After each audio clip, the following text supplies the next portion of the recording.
Okay, चलिए सीधे इस मुद्दे पर आते हैं।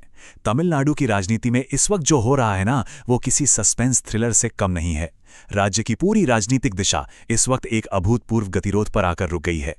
हम आज सिर्फ चुनाव के नतीजों की बात नहीं कर रहे हैं, हम बात कर रहे हैं डेटा और उस जबरदस्त ड्रामे की, जहां सत्ता बिल्कुल हाथ के करीब है लेकिन फिर भी बहुत दूर है। इस विश्लेषण में हम समझेंगे कि कैसे महज कुछ सीटों का फासला राज्य की पूरी राजनीतिक तस्वीर को हमेशा के लिए पलटने की ताकत रखता है। अब इस एक नंबर को ध्यान से देखिए, 118। तमिलनाडु की 234 सदस्यों वाली विधानसभा में ये 118 सिर्फ कोई आम संख्या नहीं है, बल्कि ये सत्ता के सिंहासन की इकलौती चाबी है। बहुमत साबित करने का ये वो जादुई आंकड़ा है जिसने इस वक्त पूरी राजनीति में उथल-पुथल मचा रखी है। सिंपल सी बात है, जो भी इस नंबर को छुएगा, अगली सरकार उसी की होगी। और सारी की सारी रणनीतियां, सारे दांव-पेच बस इसी एक गणित को सुलझाने के लिए रचे जा रहे हैं।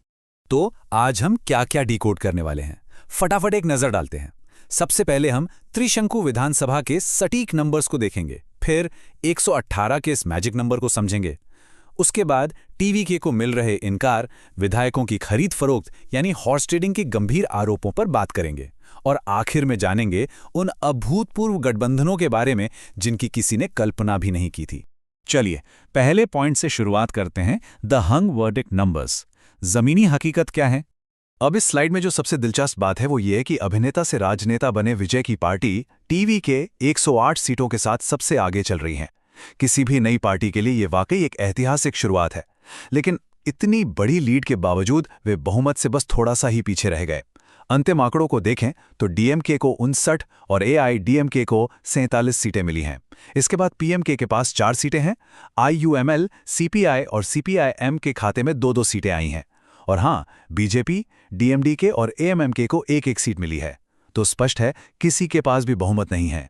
एक परफेक्ट त्रिशंकु जनादेश। दूसरा पॉइंट, द मैजिक नंबर 118। यहीं से असली प्रक्रियात्मक बाधा और सारा तनाव शुरू होता है। जरा सोचिए, 108 सीटें आपके पास हैं, लेकिन आप मंजिल से सिर्फ 10 कदम दूर हैं। और ये दूरी टीवीके के लिए कितनी भारी पड़ रही है, इसका अंदाजा आप इस बात से लगा सकते हैं कि टीवीके प्रमुख विजय पिछले 3 दिनों में राज्यपाल आरवी अर्लेकर से लोक भवन में 3 अहम बैठकें कर चुके हैं। वो सरकार बनाने का दावा पेश कर रहे हैं, लेकिन उन्हें मुख्यमंत्री पद की शपथ लेने का कोई न्योता नहीं मिला है। क्यों?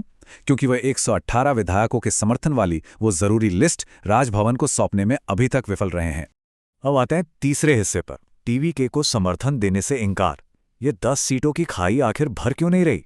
देखिए, समर्थन जुटाने की कोशिशें तो जोरों पर हैं। कांग्रेस ने तो आगे बढ़कर टीवीके को अपना समर्थन दे भी दिया है, जो कि टीवीके के लिए एक बहुत बड़ी रणनीतिक जीत है।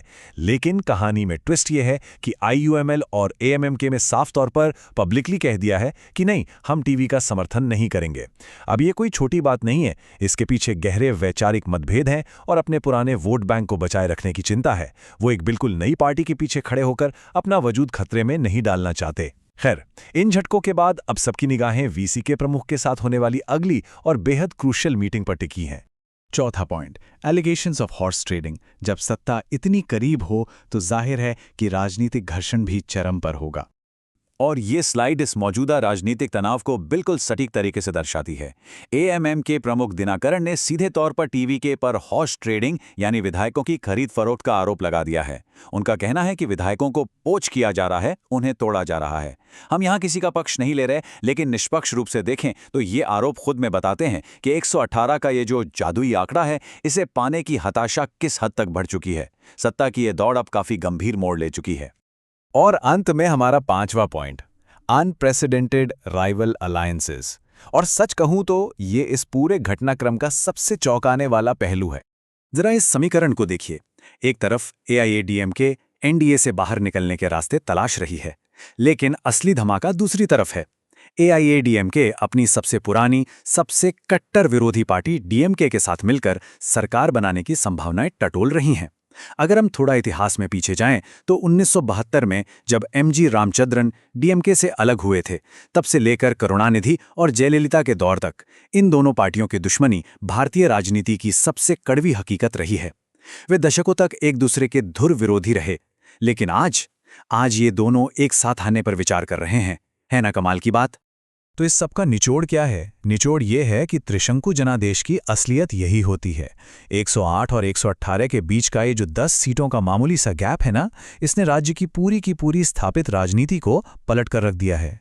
जब किसी एक के पास स्पष्ट बहुमत नहीं होता, तो दशकों पुरानी दुश्मनियां भुला दी जाती हैं और असंभव लगने वाले गठबंधन भी एक झटके में मुमकिन लगने लगते हैं।